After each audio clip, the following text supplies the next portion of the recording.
I'm now joined by Beneil Dariush. Beneil's coming off of a big win, his UFC debut at the UFC Fight Night, Rockhold versus Philippou, with a win over UFC veteran Charlie Brenneman. Beneil, thank you very much for joining us. Thank you for having me. Congratulations! What a way to make your debut. Yeah, I was really excited. I can't really describe the feeling of how good that was. When I first actually made contact with the punch, I thought I missed, so I pulled my head back, but it connected and everything went well.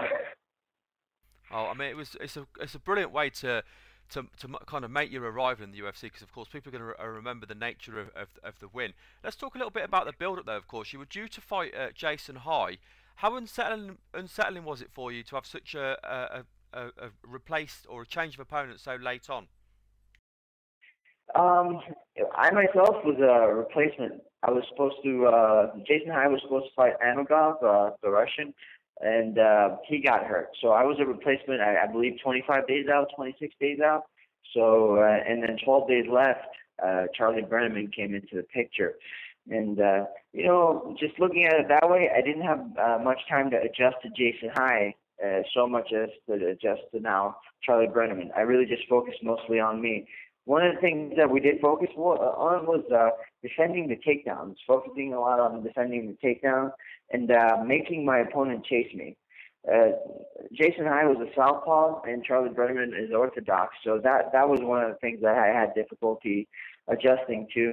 But the goal was always to make them chase me and counterattack. It's more difficult to shoot a double when I'm away from them instead of going into them.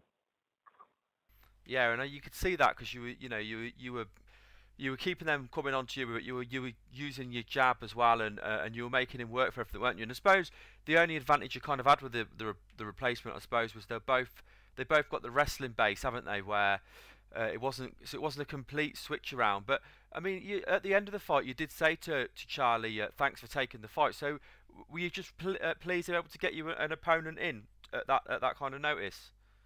Yeah, of course, man. 10 days out, a lot of guys would have been like, "No, we don't want to fight. 10 days out, give me a real shot." So Charlie Brent, I'm very thankful. If it wasn't for him, I might have not had a chance to make my debut. And it's fair to say as well, I mean, without any disrespect to anyone else that you've faced, but Charlie Brenneman's the biggest name you've faced, isn't it? Because he has got a history in the UFC and he's got some big wins at welterweight. So it was a real big kind of debut for you as well, wasn't it? Yeah, it was huge. Charlie definitely the toughest guy I've fought on paper. And you know what though? Every opponent I've fought so far, I'm actually grateful to because most of those guys, even though they have really bad records, those guys took the fight late notice. Every time I was supposed to fight, I was supposed to fight somebody undefeated or somebody with a great record, but they ended up pulling out. And then I was stuck with somebody who had a really bad record. And fighting someone like that, it can be kind of tough because you're like, if I lose to this guy, it's going to look really bad on me. But you also have to remember that guy was not, was tough enough to take the fight when everybody else didn't. So I'm just super grateful to all the guys who've taken the fights with me so far, and and gave me a chance to get to where I am. Yeah, absolutely. I mean, anyone that's willing to step in there and compete, you've got to give respect to, because it's not an easy thing to do at all. Now, when you dropped Brenneman with a punch, of course, and you jumped on his back and you took his back, one of the things that was that I noticed straight away, of course, was that with your hooks, you'd actually took his arm out of play. Is that what you aimed for, or did that just fall into place? Uh, it was I was aiming to take the back, but what he was doing was going for that outside legs, his head on the outside single leg. And when you do that, and if your arm drops below my knee, I can take your back and have your arm stuck. So luckily his arm dropped below my knee, and I was able to pull that off. So it wasn't intentional, but because of the way he approached my leg, it became intentional. And of course, once you got the arm trapped, he had no defence, did he? He was fighting against two arms to defend the rear naked choke, which is, basically impossible to do. I mean, it was there for you to take them, wasn't it? Yeah, exactly. His corner was screaming 2-on-1, and I was thinking to myself, I have one of the arms. There's no way he's going to get 2-on-1. So that kind of was playing in my head while they were screaming that. That's funny. That is funny.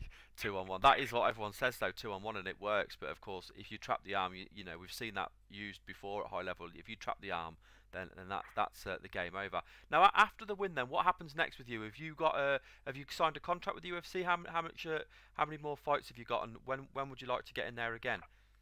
I have a four-fight contract, and they haven't really called. We haven't had a, my manager hasn't called me and told me that they set anything up for me. But I assume I'm going to be fighting someone from either from the same card that I fought from, or somebody. I don't know.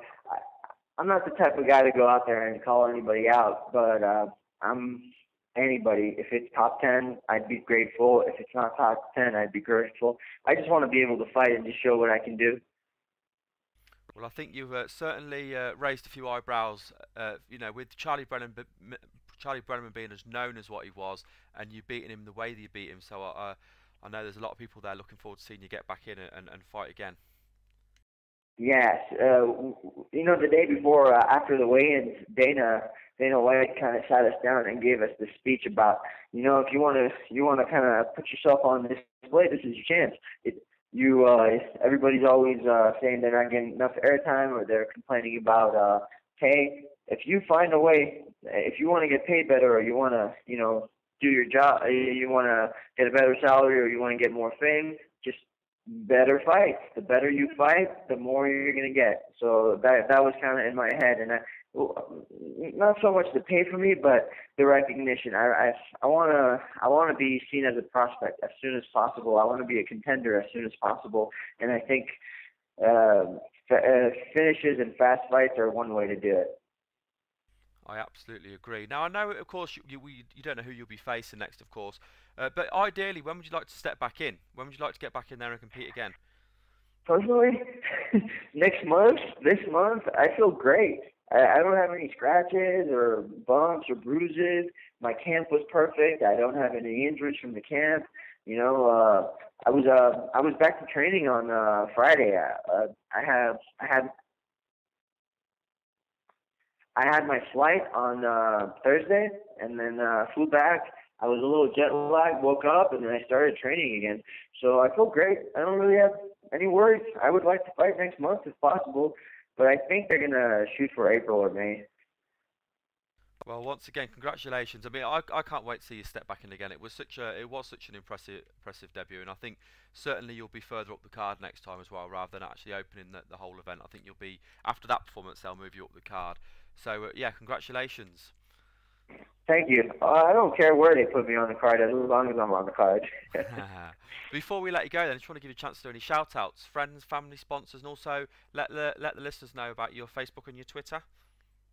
Oh yeah, you can find me on Facebook on just Beneil Dariush, Twitter and Instagram. They're just all Beneil Dariush. You put that in, you'll find me. And as far as shout-outs go, I just want to thank my team, Kings MMA, Calvary Chapel, Humble Bahau, and all my family and friends. I'm blessed to have the people around me. I have my sponsors, Hayabusa, Jayco, Autoshopper.com, and Muscle Farm.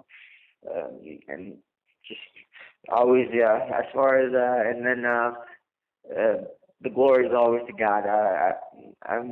I've always asked for God's guidance for fighting, and I always feel like I've been given the path. I've been blessed to be able to follow this path.